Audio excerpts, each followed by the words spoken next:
Everyone, please welcome Mr. Jimmy Demers.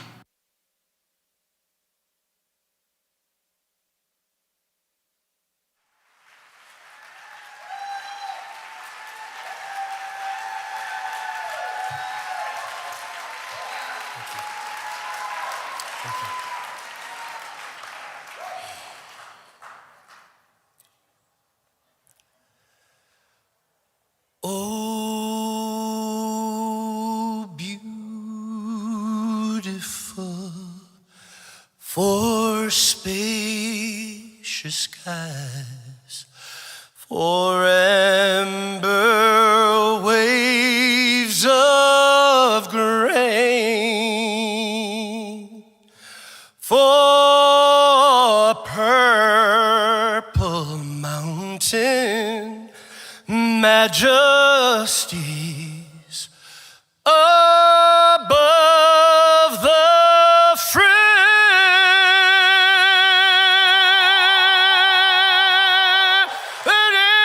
plain.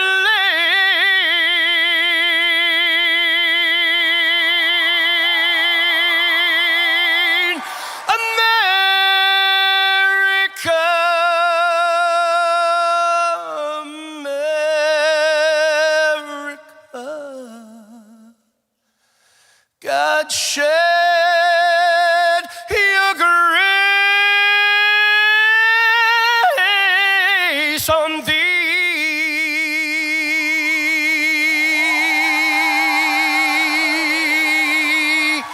and crown thy good with brotherhood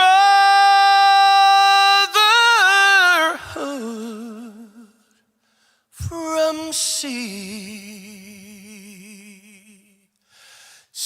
to shining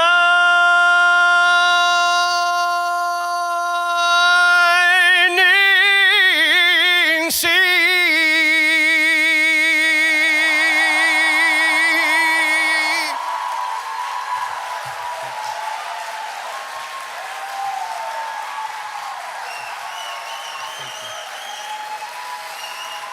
Thank you. Thank you. Thank you.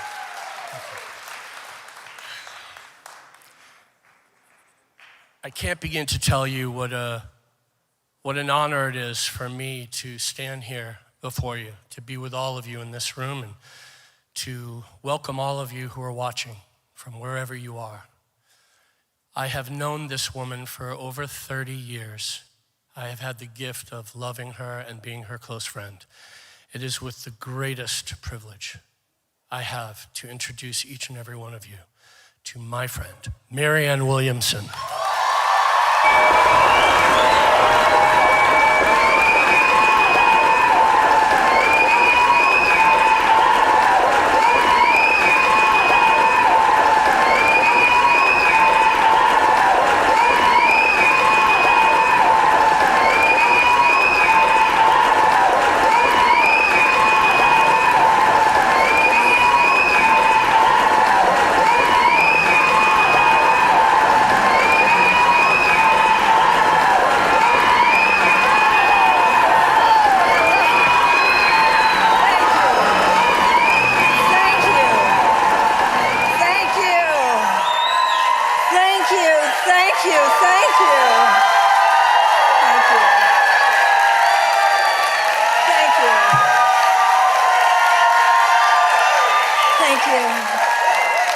Thank you so much.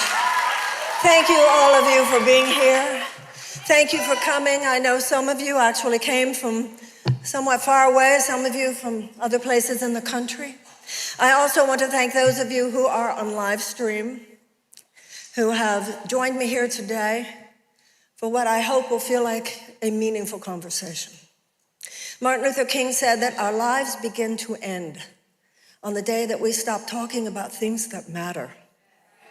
And we are here today to talk about something that matters a lot, and that is the United States of America.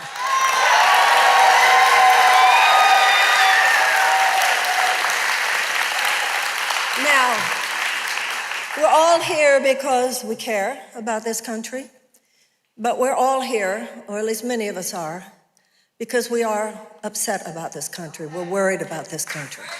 We're concerned about this country.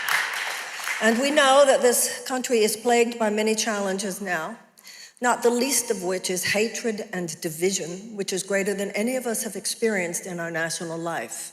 And it is our job to create a vision of justice and love that is so powerful that it will override the forces of hatred and injustice and fear that lie plague.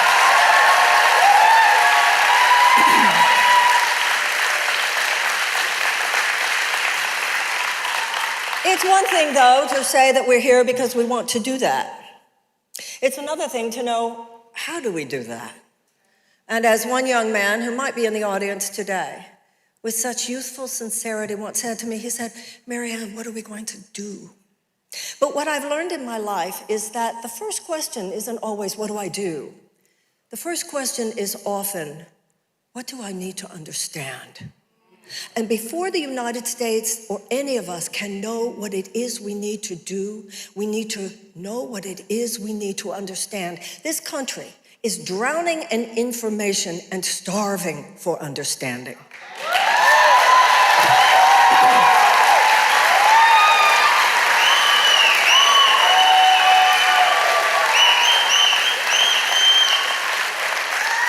What we need to understand is the American story. And so just as when sometimes you're trying to understand your own life better by looking at your parents, at your grandparents, at your ancestors, it's time for us to look at the entire sweep of the American story, to understand better our past, that we might better understand where we are now. We need to know, what do we owe our ancestors and what do we know our descendants? And we can't know any of that until we see where we stand in the midst of the larger scope of the American story. Now, the American story began as an established nation in 1776. And in 1776, some very brave men, yes, they were very brave, because if the British had won the war, all of them would have been hanged as traitors against the King of England. 56 men who came together and signed a document that infused the founding of a nation in a way that had never occurred before, with the idea, repudiating the idea of the divine right of kings, repudiating the idea of an aristocracy, repudiating the idea that a few would be able to suck up the resources of the country and make everyone else nothing more than an economic serf. They repudiated that. And they declared that all men are created equal, that all men are given by God inalienable rights of life and liberty and the pursuit of happiness. They declared that it's the job of government to secure those rights, and that if government isn't doing its job, then the people have the right to alter it or to abolish it.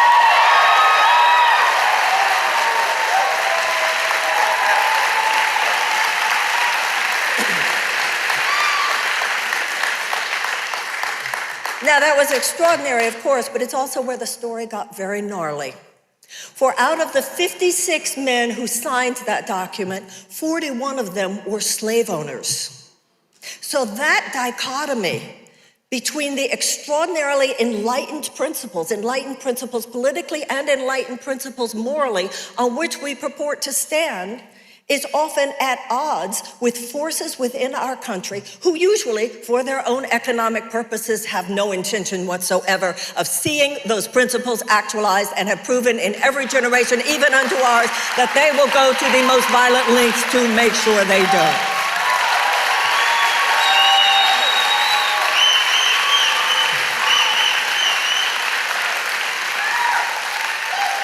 That, ladies and gentlemen, and everyone else, is the American story.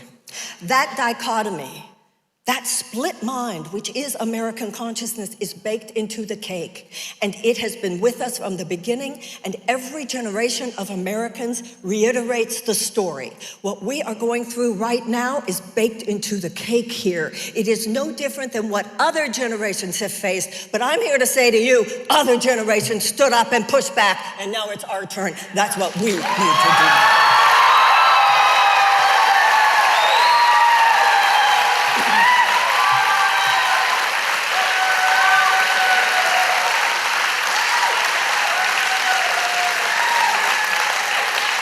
Yes, we need to identify the problems in our past, but we need to identify with the problem solvers in our past.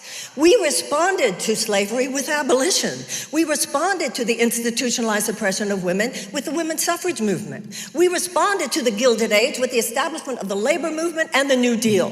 We responded to segregation with the civil rights movement, and it is our turn now.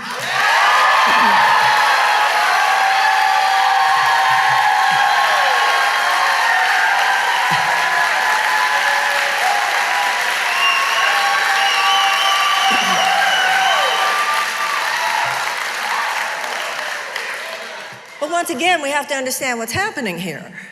Because for the abolitionists, the problem was the institution of slavery. For the women's suffragists, it was the fact that we didn't have women's suffrage. You needed to pass a constitutional amendment. We needed to establish the labor movement. We knew that the problem was segregation. And so you needed the civil rights movement. You needed civil rights legislation. You needed voting rights legislation. The reason we have such a problem today is because it is not one specific institution that plagues us and that opposes real democracy and that opposes the equality of people and of economic justice, that opposes the very principles on which we stand. It's not one institution this time. It's like an atomizer spray of economic injustice. It is over here. It's Flint, Michigan. It's Flint, Michigan over here. And it's waters drying up and aquifers and rivers drying up in the American South over here. It's mass incarceration over there. It's 68,000 people who die every year from lack of health care over here. It's no one particular thing. And so it's easy to gaslight us, and we're playing whack-a-mole. If we could just get that fixed, if we could just get that fixed. No, the opponent is not a specific situation or circumstance. The opponent is an economic mindset. The opponent is an economic mindset that has had its grip on this country for the last 50 years. Over the last 48 years, there has been $50 trillion of wealth that has been transferred from the bottom 90% to the top 1% of people in this country.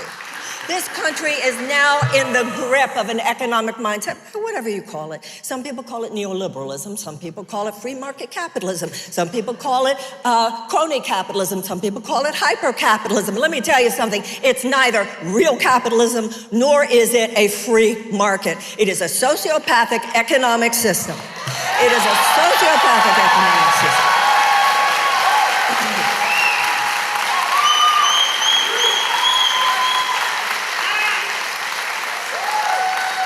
That in policy after policy after policy makes sure that those who already have will probably get more, and those who do not have will have a hard time even surviving.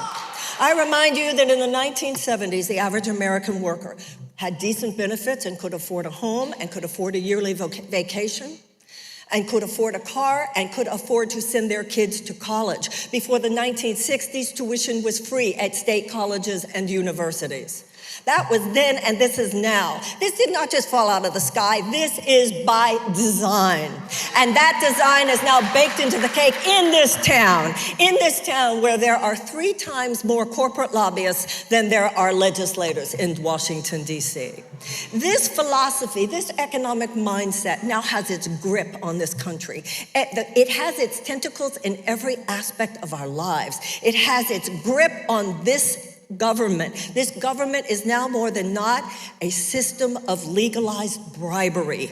And this system will not change itself. The status quo, ladies and gentlemen, and everyone else will not disrupt itself. That's our job.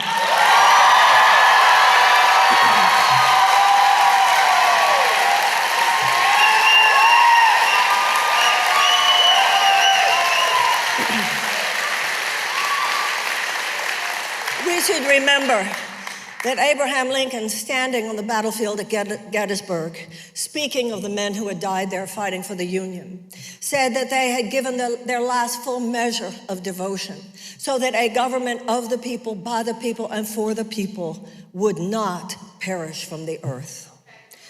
It's time for us to look in the mirror as Americans and face the very painful fact, government of the people, by the people, and for the people is perishing now. This government is now a government of the corporations, by the corporations, and for the corporations.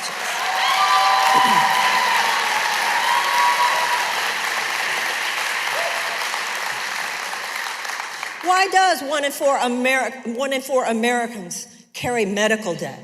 Why is it that 18 million Americans cannot fulfill the prescriptions that are given them by their doctors? Why is it that 68,000 Americans die in this country every year for lack of health care? Why? Because we don't have universal health care, because just like every other advanced democracy.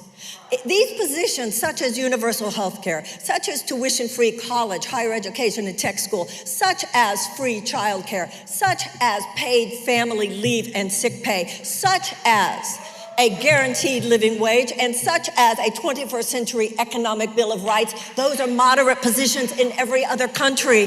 Every other country has them. They are mainstream. Ladies and gentlemen, hear me when I tell you this. The American people have been trained to expect so little. The American people have been played.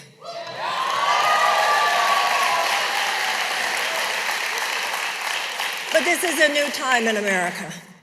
And many people who realize, even if they themselves are not living at the effect of all of this entrenched injustice, know that the fact that that entrenched injustice exists is an unsustainable position. I'm so glad that President Trump did not win the last election. That means we didn't go over the cliff, but I'll tell you something, we're still 6 inches away from it. We are 6 inches away from the cliff in terms of the state of our democracy. We are 6 inches away from the cliff in terms of the state of our environment. We are 6 inches away from the cliff in terms of the state of our economy. This is not something where you can just tweak it here and have an incremental approach there and try to change things here and a little bit there. Oh, that'll work fine for the 20% of Americans for whom the economy is basically okay. But those 20%, those of us who live on that island of 20% of Americans for whom things are basically good, are surrounded by a vast sea of economic anxiety and despair. We don't need any more evidence that this system is intrinsically corrupt. We can see it in the broken windows. We can see it in the shattered factories. We can see it in the addiction-addled brokenness of our fellow citizens. We can see it in the despair. We can see it in the addiction. We can see it in the anxiety. We can see it in the depression. And people in this town, if they will not care enough to solve the problems that produces all that despair, half the people in this city don't even notice it. They are so buffered from the ravages of human suffering, they don't even mention the word poor. They don't even mention the word poverty, much less address its deeper causes. So some people in this city just don't even seem to care. Some people in this city, with some very brave exceptions, apparently don't have the spine or the moral courage to fix it. Ladies and gentlemen, let me in there. I will.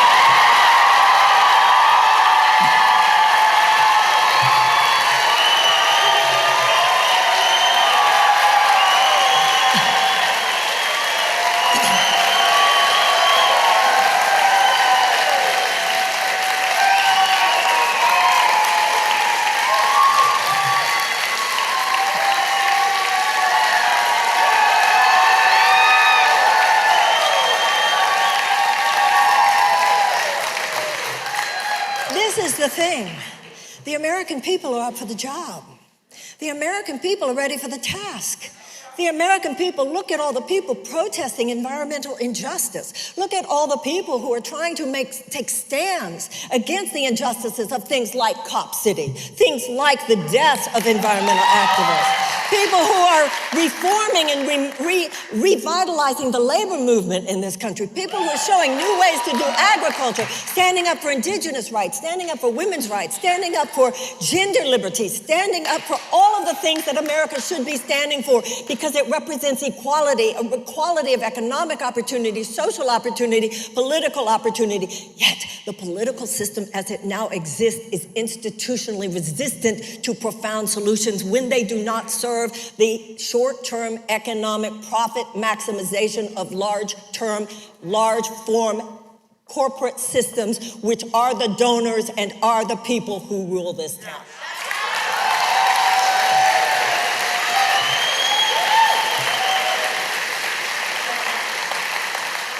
And so it's not like we don't have the solutions. There are people in this town who have the solutions. There are people all over this country who have the solutions. But the people who are in power either don't have the solutions or do not deeply support the solutions. And people who have the solutions do not have the power. Once again, let the people get in there. We'll handle it from here.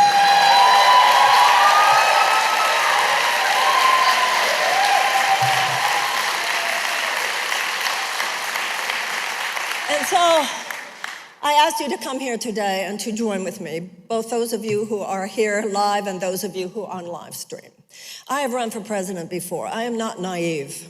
I'm not naive about the forces which have no intention of allowing anyone into this conversation who does not align with their predetermined agenda. I understand that in their mind, only those people whose careers have been entrenched in the car that drove us into this ditch should possibly be considered qualified to lead us out of this ditch.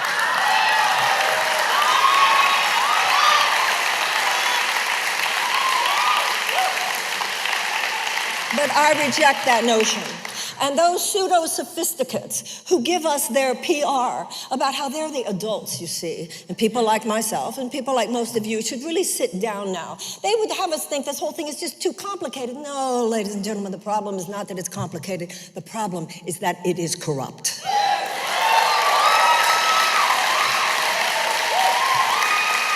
And to those who feel that they are the adults in the room, they are the sophisticates in the room, and the rest of us should simply sit down and let them run things. Yes, where they have run things is to where we are now. To them I say, you are neither sophisticated nor a true grown-up. A real grown-up does not knowingly allow a child to go hungry.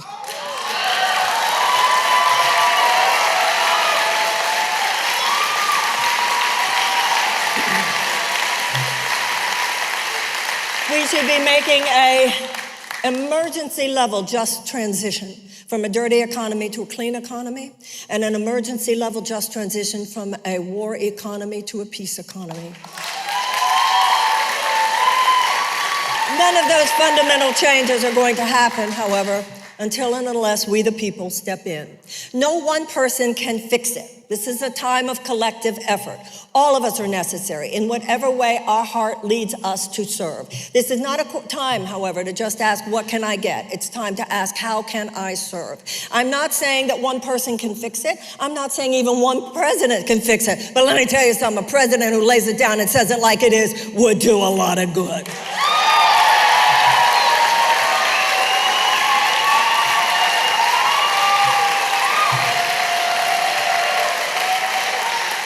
And so I'm here today, again, with my deep thanks for your coming here. I have a request to make. I, as of today, am a candidate for the office of President of the United States.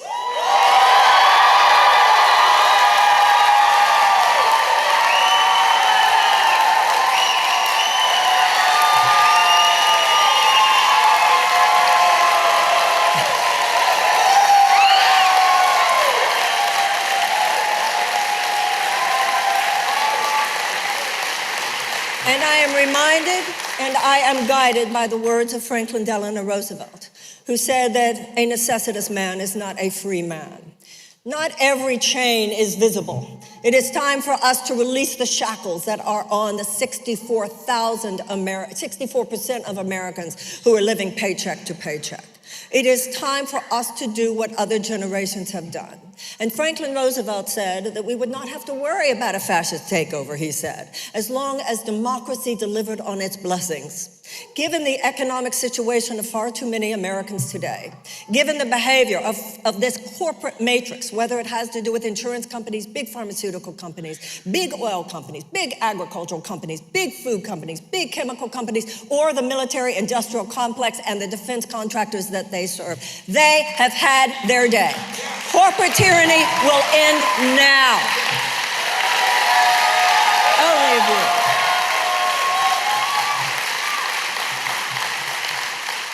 We will not be able to say to the American people in 2024 that we're helping you enough already and we'll help you more because things are basically pretty good. That will not be strong enough to push back the neo-fascist authoritarian threat that is in our midst. We need to remember what Franklin Roosevelt said. We will not have to worry about that threat as long as democracy delivers on its blessings. We don't need to do anything other than stand for democracy, stand for the principles of the Declaration of Independence, stand for the best within us. Reject within ourselves the nihilism, reject within ourselves the cynicism, reject within ourselves the personal anger. We must remember what Martin Luther King said. We must conduct our struggle on the high plane of dignity and discipline. And it is from that place that I request your donations, I request your volunteerism, I request your help. And I say to you now, again, hear me, it's our turn. Let's do this. Thank you very, very, very much. Thank you.